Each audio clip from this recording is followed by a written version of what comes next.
What is going on, YouTube guys? Welcome back to a brand new video. In this episode, I'll be going over, guys, what I'll be picking up at my local card show tomorrow, my budget, my listings, and everything like that. So stay tuned, guys. It'll be a very interesting video. And of course, a quote of the day, as I always like to do these, is whenever you plant the seed, it doesn't grow right away. So be patient. And by the way, guys, I do think of these quotes in my head. I do not look off a chart. So yeah, I don't know if that's mine or not, but I think it is.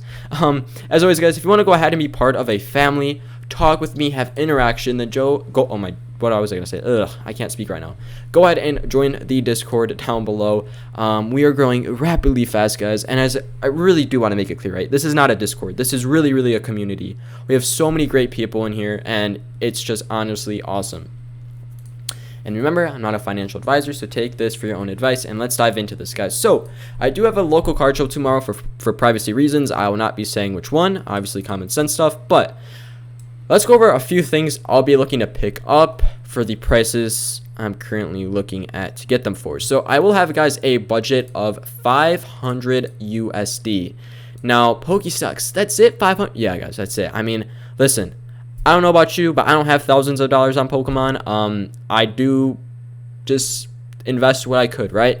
At the end of the day, this is a hobby. This is not a lifestyle. So just remember that.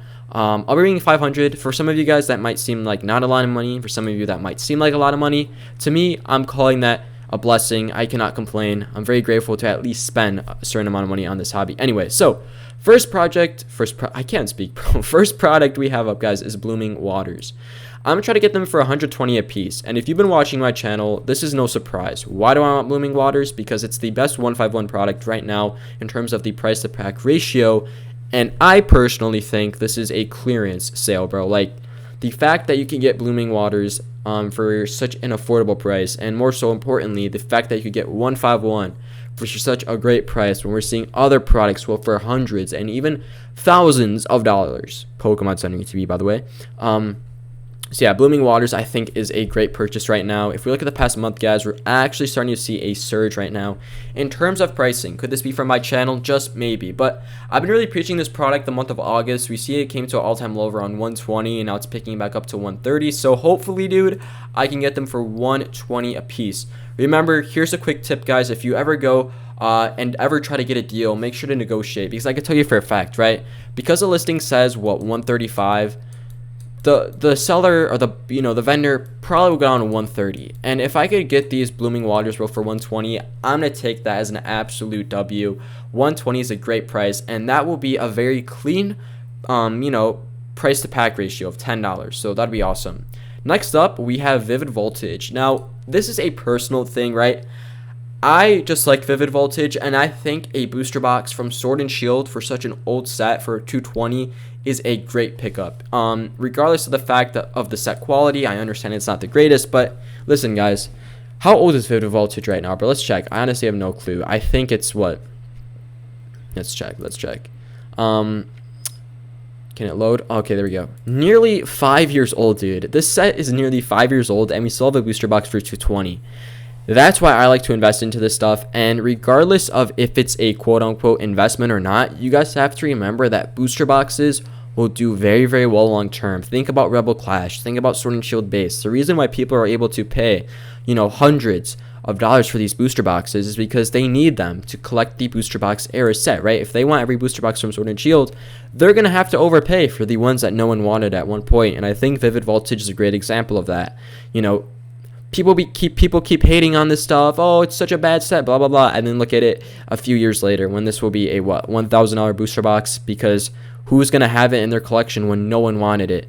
But only the select few who ended up picking it up because they forecasted it in their head that this set would be wanted. Not because of the quality, not because of how good the set is, but because of the collectability of it. So keep that in mind, guys.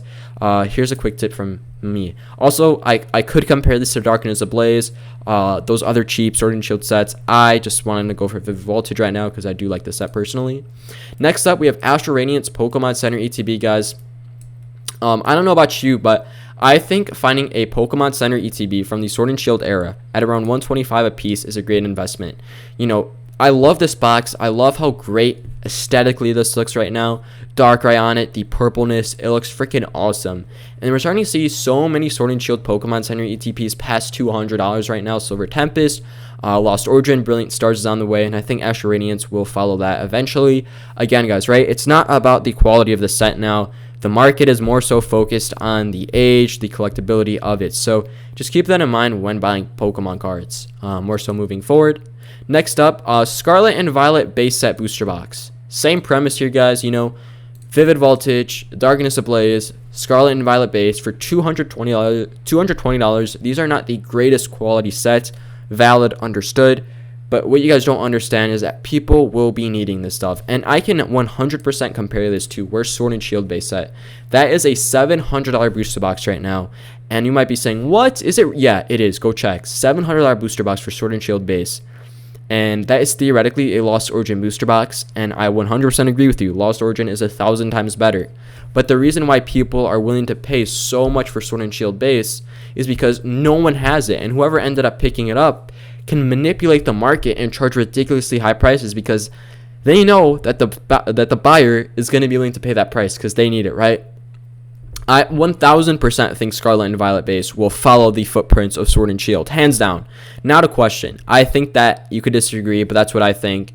And yes, I am sort of saying that this will be a $600-700 booster box easily within the next few years maybe. It'll take some time, right? It's not going to explode, but it's that what builds up, guys. It's the pyramid that builds itself.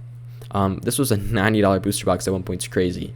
Next up, we do have a 151 UPC, maybe question mark.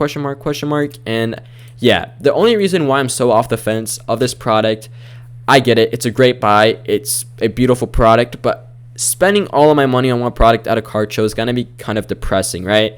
I want to have fun. I want to go into this card show. I want to buy many things. I want to spend a few hours there. I want to make friends, meet new people. And I just don't want to walk into the card show, see a 151 UPC, and purchase it and walk right out. That is just totally my own opinion on this stuff. But in terms of investing, this is a great buy. $500, $450 market price. Yeah, it's all my money. But here's a quick tip, guys. I think this is a great buy in the current market. I think this will easily be a $700, $800, $1,000 box in 2026, just due to the fact that we're seeing 151 as a set do very, very well right now, and I think this 151 UPC will follow. Next up, we have trainer galleries, and this goes into a whole list of things, guys. Really speaking, any trainer gallery right now is a great buy. I think that they're all super underrated, and we still have all of them under 100. Now, if I had to pick which trainer galleries I want to pick up right now, it is totally going to be the Rayquaza, Umbreon, Pikachu, Sylveon. And that is my own opinion. You could do whatever you want, and I'm not saying that the Starmie or the Garchomp is a bad buy, but I think long term, we're going to see the Rayquaza, Umbreon, Pikachu, and Sylveon do a lot better, just due to the fact that there's so much well-known more Pokemon, right? People love Rayquaza, people love Umbreon, people love Pikachu. These are such staples, and I do think that these will follow the path of these other, Evolving Skies cards. I'm not saying that it'll pass $1,000, but I do think, it will pass hundreds, in the next year or so. So great buys, guys, as well right now. Also, it's one of those few products that, I talked about Brilliant Stars, I talked about Celebrations, and they've all exploded. I think trainer galleries right now are a great buy. They have not yet exploded, so if you're missed out on many of my opportunities that I predicted, I do think trainer galleries right now are a great way to go. Next up, guys, we have this category, Pokemon Center ETBs. Now, this is going to be a little bit different, right? Because I talked about Astral Radiance, which is an absolute snag. Like, that's a clearance sale for $125. And now this is where stuff gets a little bit interesting. $240 and nearly $300. Yeah, I get it. Expensive. But it's like, do I want to fall into the trap, bro, of paying stupidly high prices for such a brand new set, or do I want to wait it out? But then I think, right, this isn't a booster box, this is not a booster bundle, and this is not no sleeves pack. This is a Pokemon Center ETB. And you have to remember, right, Pokemon Center ETBs, guys, are very, very exclusive.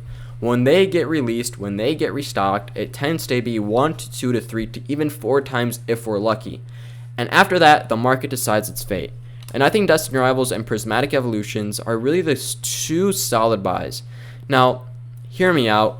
if I had to pick one of them in terms of like what my budget would probably fit, I'm probably going to go for Destin Rivals, just due to the fact that I really do believe in Destin in the long-term growth. Not saying Prismatic is bad, but that's just my personal thought. I think both are great buys. And I don't know, it's just an iffy. That's why they're on the bottom of the list. Not something I'm really looking to pick up, but you know, if I do find them, I do have leftover money, probably will. So that's gonna go ahead, guys, wrap it up for this video. Let me get rid of all this green stuff, bro. Just erase it right here. But yeah, oh shit. But yeah, I will be going to the card show tomorrow, so stay tuned for a video, most likely Sunday, as I will be going Saturday. So stay tuned for that. And quick mention again, right? This is just a handful of things. If I were to really spend an hour and go down every single item and write 1,000 more, of course, this video would be a lot longer. But these are really the top things I'm looking to pick up right now, guys. So that's going to be it for this video. Thank you all so much for watching. Have a great day, and I'll see you guys in the next one. Peace out.